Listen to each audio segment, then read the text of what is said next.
Hi all. This week's video we're going to talk about what happens to our super when we pass away. Again, sort of like insurance, this can be an awkward, easy to push under the rug and deal with another day conversation, but is incredibly important and can give you personally huge peace of mind, as well as being a really caring thing to do for the loved ones that may be around when you are no longer.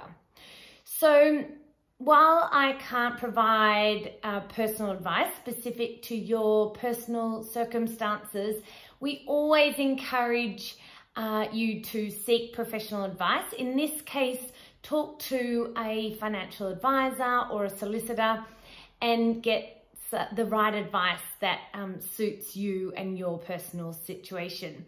But I hope that this video will demystify some of the jargon and help you ask really great questions to those professionals, or just help you work it out yourself.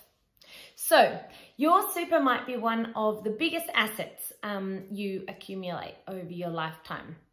But what happens with this money when you pass away? What happens with the super left in your account? So while your superannuation account may seem like another bank account, you might be surprised to know that you do not personally own your superannuation account. So instead, your super is held on trust by the trustee of your super fund. So this means, unlike other assets you may have included in your will, such as your house or your car, it will be the trustee that makes a decision about who will receive your super and any relevant insurance payout in the event you pass away. So if you'd like to have a say on who receives this superannuation death benefit payment when you die, you can complete a beneficiary nomination form and submit it to your super fund. Depending on your fund, they may have different options available. At Verve Super, for example, we offer two types of beneficiary nominations: a non-binding nomination and a non-lapsing binding nomination. So let's demystify these and make sure you're clear on the differences between these arrangements and their relevant forms. So first of all, what is a non-binding nomination? A non-binding nomination of beneficiaries is a written request made by you that suggests to the trustee of your super fund the beneficiaries that you would like to receive your death benefit. The trustee must consider your nomination, but is not bound to follow it. So the trustee will actually have the final say on who your superannuation death benefit is paid to. Generally, this is one or more of your dependents or your legal personal representative. And they also have a say in what proportions this will be distributed. So to make their decision, the trustee will take several factors into consideration, such as your personal relationships, the circumstances around these personal relationships when you pass away. If you have a will, the trustee may also take this into consideration, and they may decide to pay your super death benefit to the executor of your estate. So this process can take some time, meaning the allocation of your superannuation death benefit can be delayed while the trustee works through this process and makes their final decision. So how do you make one of these non-binding nomination of beneficiaries?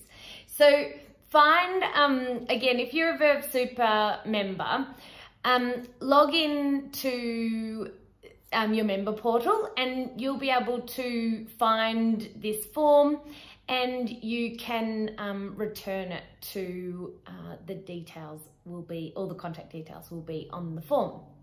So then the next option is what is a non-lapsing binding nomination of beneficiaries. So this is a legally binding instruction to the trustee on the beneficiaries that must receive your super death benefit in the event of your death.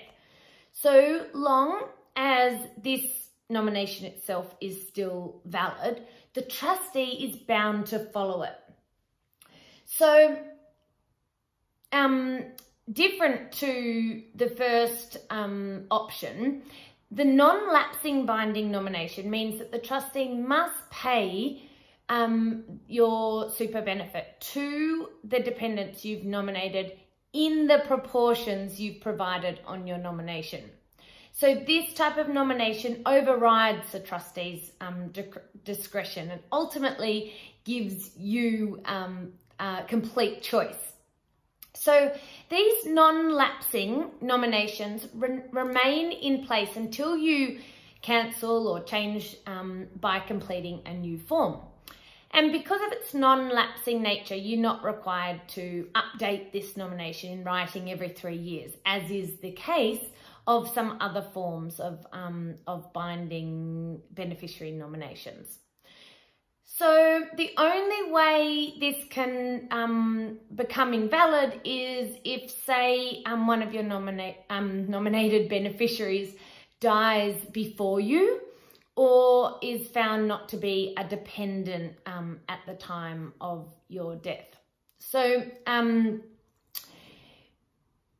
it will, if in these cases your non-lapsing binding nomination is found to be invalid, it will generally then be treated as option 1, a non-binding nomination, and go through the process I explained earlier. So how to make a valid non-lapsing binding nomination of beneficiaries. So if you're a member of Verve Super, complete this relevant form, and I'll include the links in the comments. And please ensure the form is signed by you, dated by you, witnessed by 2 people when you sign. Obviously, we'll need the original copy because this is a legally binding document, so it can't just be sent through by email. So who can you nominate as a beneficiary? So you can nominate your legal personal representative or one or more of your dependents. So let's have a look how the super trustees define what a dependent is or who a dependent is. So option 1 could be your spouse. Option 2 could be a child, or option 3 can be any person with whom you have an interdependency relationship. So essentially an interdependency relationship means you have a close personal relationship, you may live together, one or other of you provides the other with financial support, or you may provide one or the other with domestic support or personal care.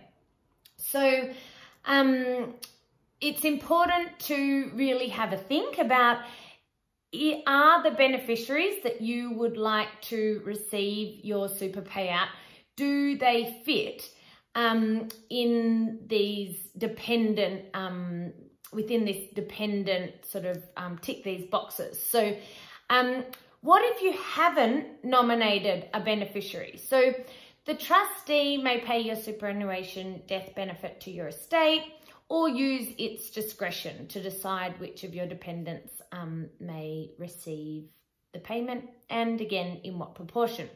How do you change your beneficiary nomination? So, of course, our circumstances and relationships change.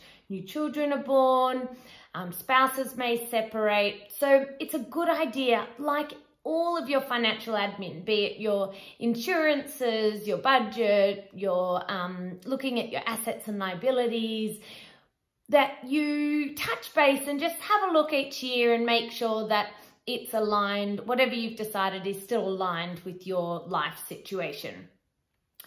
How can you check if you've already made a nomination?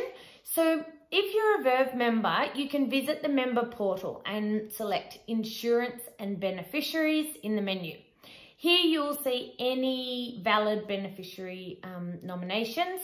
You can also check your annual member statement from your super fund. So trustees are required to include information about any valid beneficiary nominations in place in your annual member statement. So if you have any questions about this, please always contact us.